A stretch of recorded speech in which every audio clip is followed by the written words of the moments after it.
La devise des peaux rouges, c'est qu'un Indien prudent en vaut deux. Cowboy et bison, quelle circulation, sur les sentiers faut faire attention.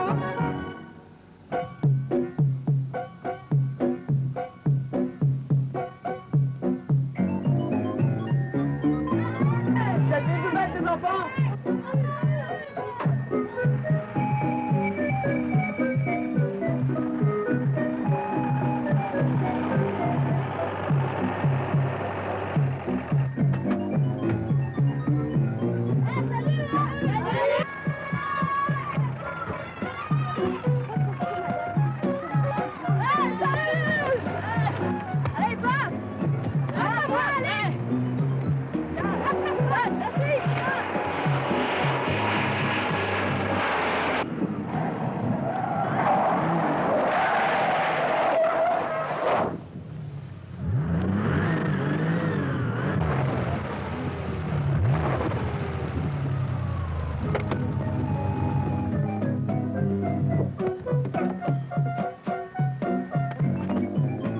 La bande de hors-la-loi de Bumpty Boss n'avait pas eu autant de chance.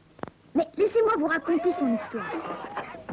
Au Far West, vous le savez, les batailles étaient nombreuses. Bien sûr, dans chaque bataille arrivait un moment où un des deux camps, parfois même les deux, avait besoin de renfort. Et Bumpty Boss faisait la tournée des saloons pour rassembler tous les hors-la-loi disponibles, qu'ils soient cow-boys ou indiens.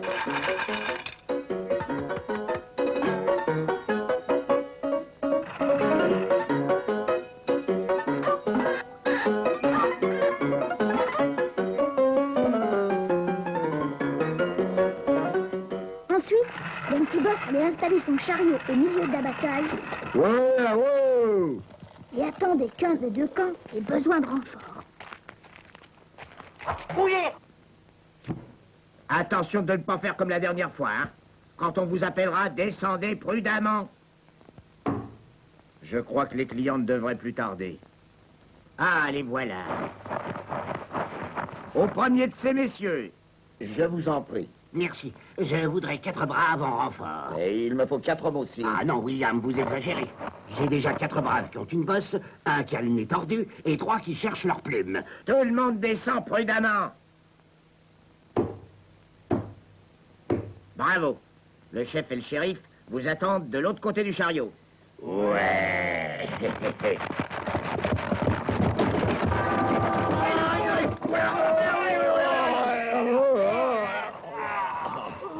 Je suis désolé.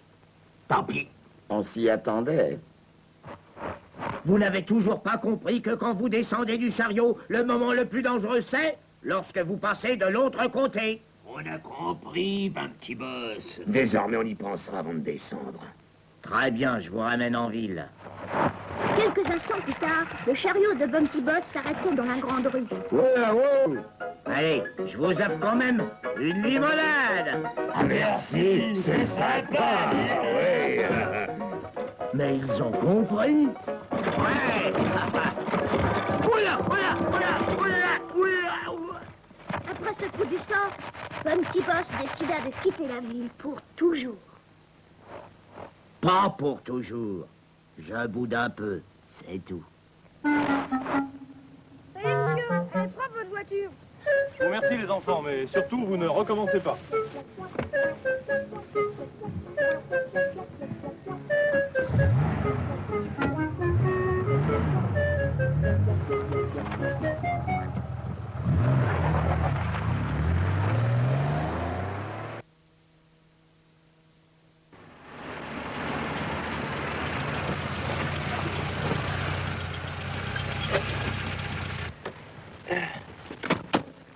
Ah, allez, c'est un mort, ça.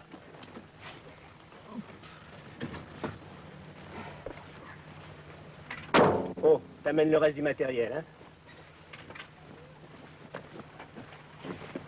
hein?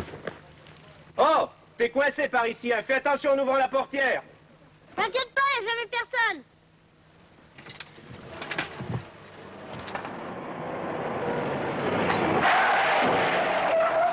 T'as rien au moins? Non, ça va.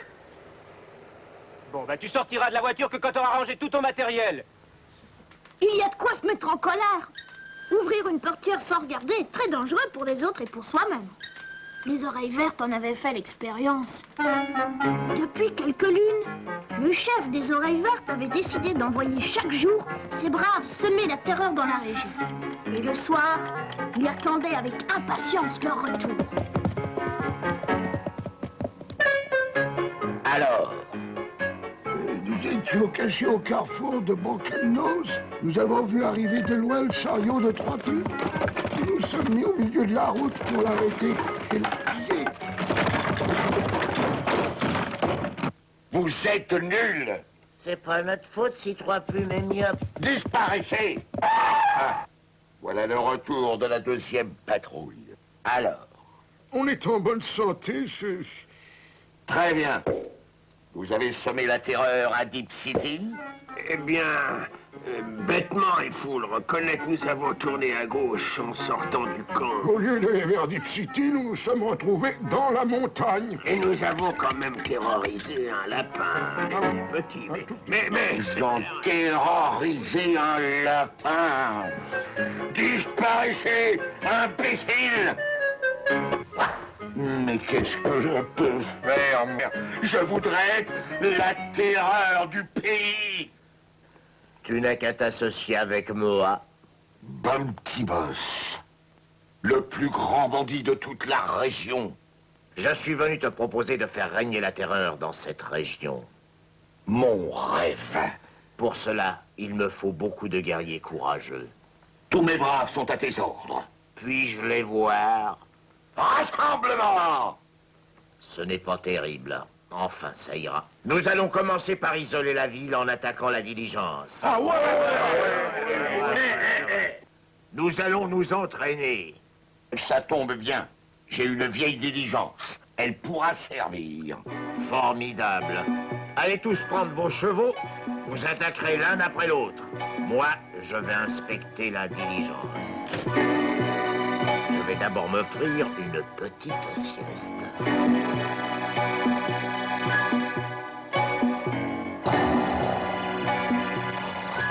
Qu'est-ce qu'il fait?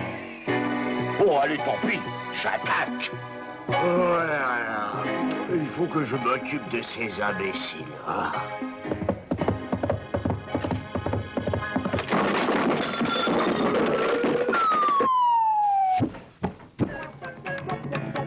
Et la soirée fut longue et douloureuse pour Bumpty Boss et pour le chef des Oreilles Vertes. Papa, ça y est, j'ai tout rangé. Bon, allez, tu peux venir maintenant.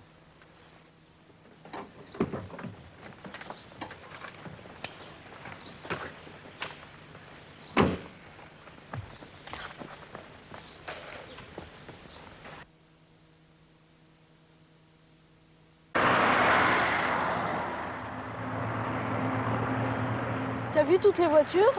Oui, ici c'est toujours comme ça. Mais il y a un îlot. Un quoi? Un îlot. C'est ce truc-là, là-bas. On y est protégé. Bon, bah j'y vais.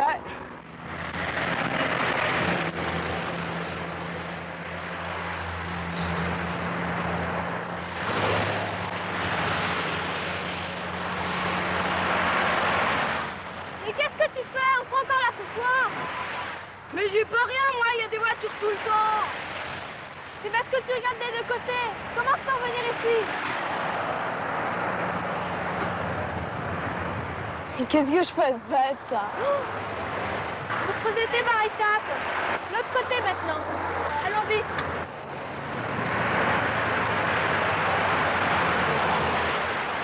Ces îlots sont bien commodes pour traverser les très grands sentiers. Mais écoutez ce qui s'était passé à côté de mon village. À cette époque, dans notre région, les visages pâles et les braves de nos tribus vivaient en paix.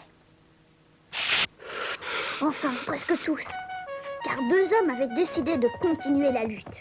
C'était le sergent de cavalerie Bumpty et Coyote Têtu, le chef de la tribu des Oreilles Vertes.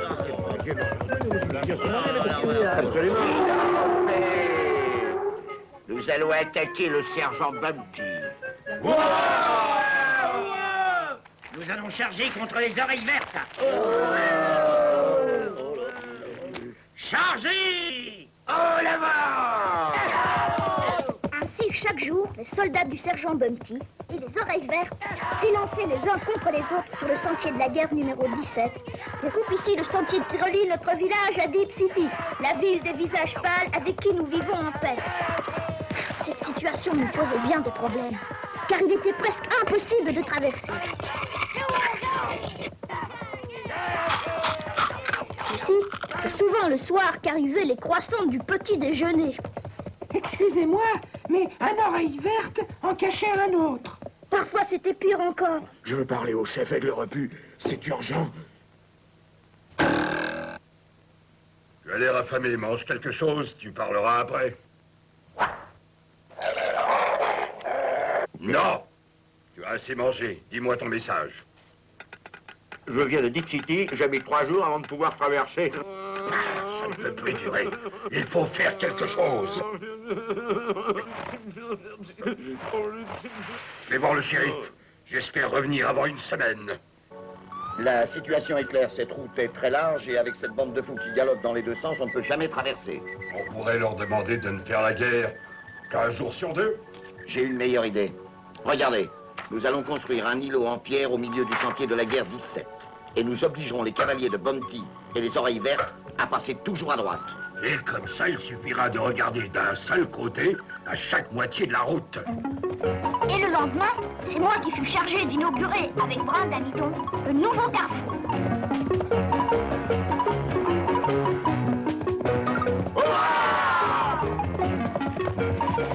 Désormais, tout se passa bien. Je vais t'apprendre quelque chose. Attends, on traverse d'abord.